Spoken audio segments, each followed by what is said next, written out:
Now, Nigeria's national power grid suffered a total collapse on Friday, dropping generation to 0 megawatts and causing a nationwide blackout across all 11 distribution companies.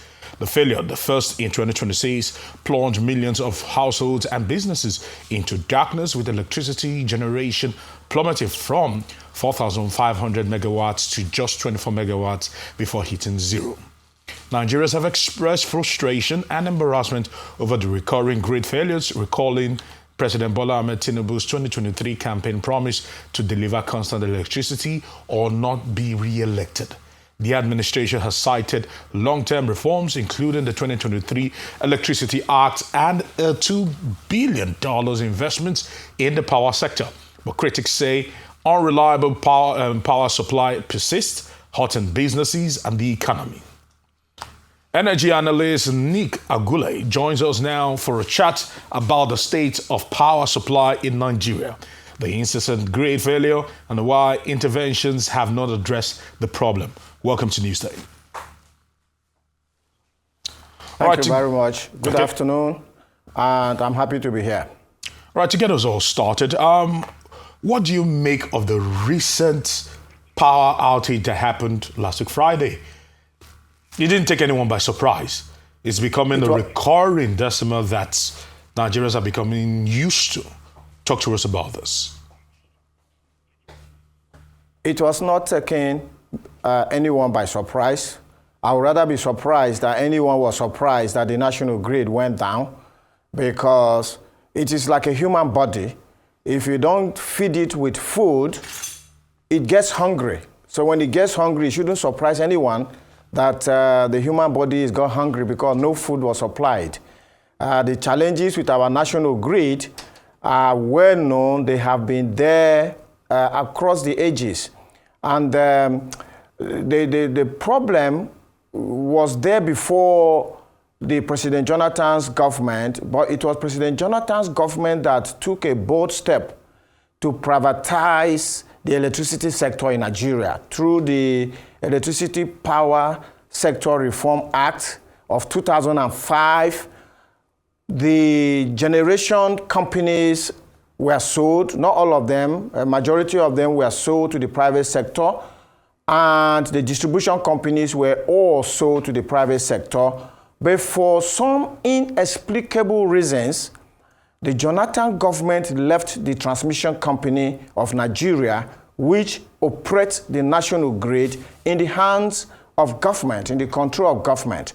And I know that Arise News analyst, Dr. Amadi, he attended the ICANN conference. I'm a chartered accountant of 33 years, so by right, I attended the ICANN conference of 2024, and he presented a beautiful paper to us, but I was one of those who stood up to ask him a question.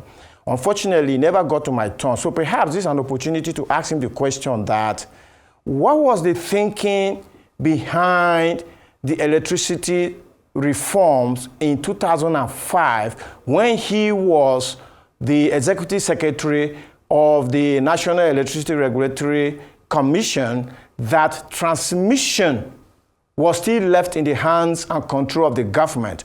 Because it will suggest to me that by leaving transmission in the hands of the government, the entire electricity privatization process failed ab initio before it even started. And how do I mean? Because we privatize generation, of course, people who have financial capacity, the Elumelus and the Otedolas and all of that, they bought the generation assets. They have capacity to increase output.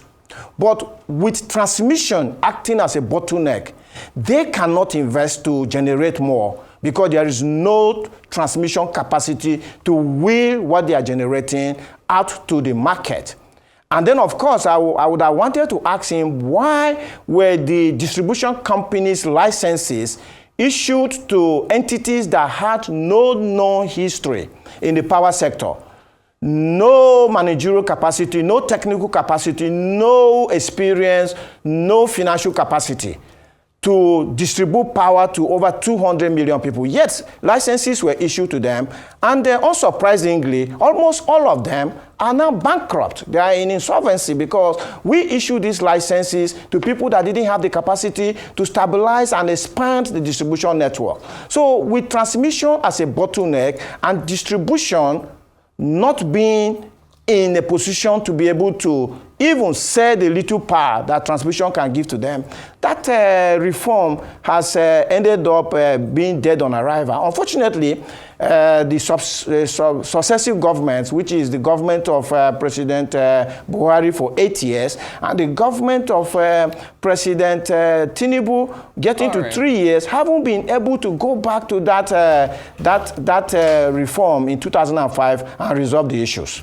All right, Nick, thank you for the backstory regarding that. In today's papers, we do see that Serap has filed a fresh lawsuit against NBET and Ministry of Power over missing and diversion of 128 billion naira in public funds from the coffers of the Ministry of Power and the Nigeria Bulk Electricity Trading PLC, that's NBET.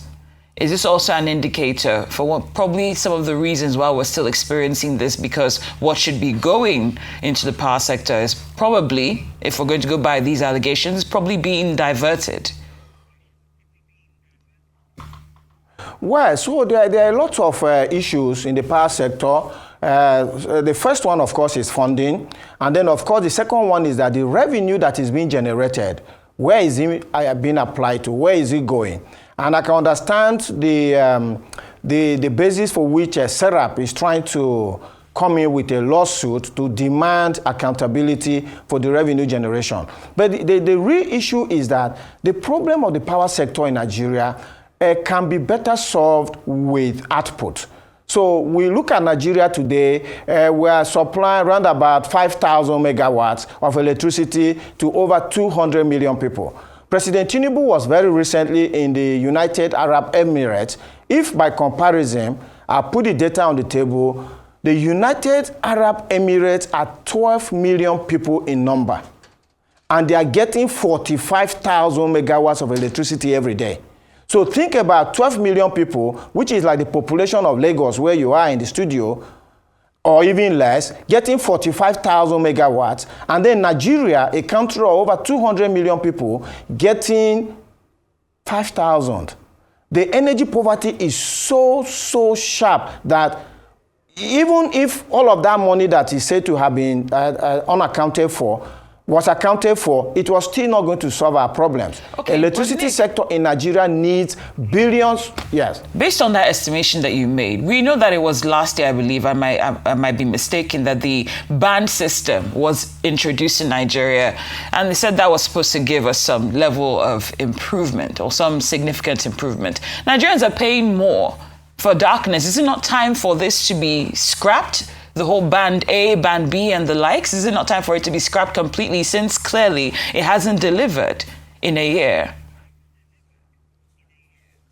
Absolutely. I totally agree with your position. And for me, that is one area that I hold the power minister, Mr. Adelabo, accountable.